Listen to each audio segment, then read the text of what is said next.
श्री हरिवंश, श्री राधा वल्लभ श्री हरिवंश। भगवान का जन्म और कर्म बहुत दिव्य है। भगवान जब अवतार लेते हैं तो कोई भी बंधन उन्हें रोक नहीं सकता है।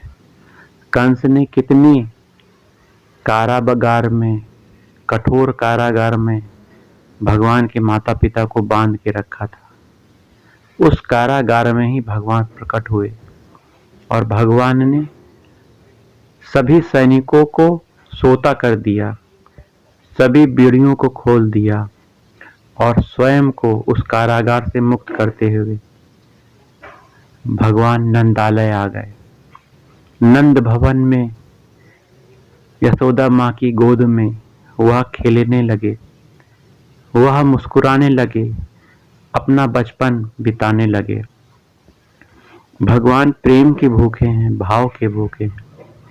किसी वस्तु पदार्थ की आवश्यकता भगवान को नहीं है, परंतु कोई भी व्यक्ति, मनुष्य प्रेम से भगवान को कुछ भी अर्पित करता है, भगवान उसे स्वीकार करते हैं। अब गोपियों का भाव क्या है कि हमारे घर में आकर कान्हा माखन चुराएं, खाएं, हमारे घर में आएं, हमें प्रेम दें। और भगवान ऐसा ही करते हैं। प्रत्येक गोपी के घर में जिसने जिस भाव से उन्हें अपने घर में बुलाया था, उस भाव को पूरा करने के लिए भगवान माखन चोरी करते हैं, वही लीला करते हैं।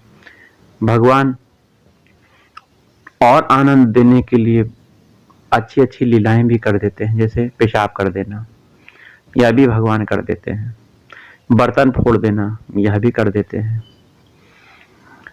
इस तरह भगवान सबको आनंद दे रहे हैं। भगवान का रूप बहुत मोहित करने वाला है। भगवान को जो देख लेता है उसे की आनंद की क्या सीमा। हम जैसे दुर्भागी लोग जो माया के चक्कर में पड़ के भगवान के रूप को देखना ही नहीं चाहते।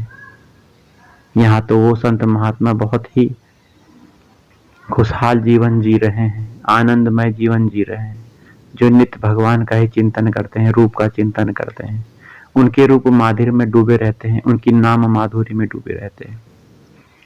अब भगवान सबको आनंद देने के लिए गैया चराते हैं, बछड़े चराते हैं, खेल खेलते हैं अपने दोस्तों के साथ, मित्रों के साथ, मित्रों को आनंद देते हैं, सबको आनंद देते हैं। जिस भाव से जो भगवान से जुड़ता है उसी भाव की पूर्ति करते हैं।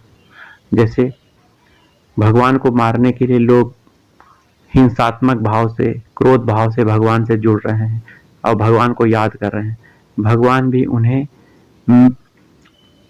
उनका संहार करके, उनकी मृत्यु करके उनको परम पद प्रदान कर दे रहे हैं। भगवान का क्रोध भी कितना आनंद देने वाला है, कितना परम पद को प्रदान करने वाला है। ये तो भगवान ही दयालु है।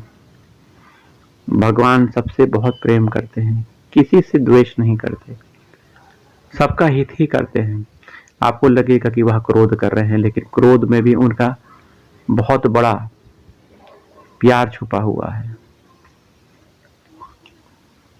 क्योंकि सब भगवान के ही अंश है ना, सब भगवान ही हैं। वही भगवान श्री कृष्ण एक इतने रूपों में हमारे सामने दिख रहे हैं, चाहे वह माता पिता के रूप में है, चाहे पशु पक्षी के रूप में है, चाहे पेड़ पौधे के रूप में है, छोटे से छोटे कण कण में उन्हीं भगवान का वास है। भगवान की दिव्य लीलाएं बहुत आनंद देने वाली हैं। वहीं भगवान की प्रेममय लीलाएं जिसमें गोपियां भगवान से प्रेम करती हैं, भगवान भी उनसे बहुत प्रेम करते हैं। उनके भाव के हिसाब से भगवान उनसे मिलते हैं, उन्हें आनंद देते हैं, रास महारास करते हैं, जो कि एक दिव्य लीला है जो साधारण मनुष्य समझ नहीं सकता। जो व्यक्ति शरीर भाव में है वह रास और महारास को नहीं समझ सकता, इसलिए वह अभी समझे ना, भगवान का नाम जाप करे। भगवान की कृपा होगी तो रास महाराज जैसे पवित्र शब्द को वह समझ पाएगा। भगवान गोपियों से प्रेम करते हैं, गोपियां भगवान से अनंत प्रेम करती हैं। गोपियां कोई साधारण स्त्री नहीं, गोपी एक भाव है। गोपी पुरुष शरीरधारी भी हो सकता है, स्त्री शरीरधारी भी हो सकता है, बस उसका भाव गोपी भाव होना चाहिए, जिसमें हर पल वह भगवान का चिंतन, भगवान की सेवा, भगवान का ही रूप का ध्यान करती है। तो गोपियां भगवान से प्रेम करती हैं, गोपियां भगवान को प्राप्त करना चाहती हैं और प्राप्त भी करती हैं, उन्हीं में रमी रहती हैं, उनका मन भगवान के चरणों में लगा रहता है। भगवान की दिव्य लीलाओं को जो समझ लेता है, उसी में वह आनंद को प्राप्त करता है। तो हमें भी भगवान से प्रार्थना करनी चाहिए कि हे भगवान, हम आपके रूप में, आपके नाम में, आपकी लीलाओं में ही खोए रहें। यही हमें चाहिए प्रभु, ये हमें प्रदान कर दो।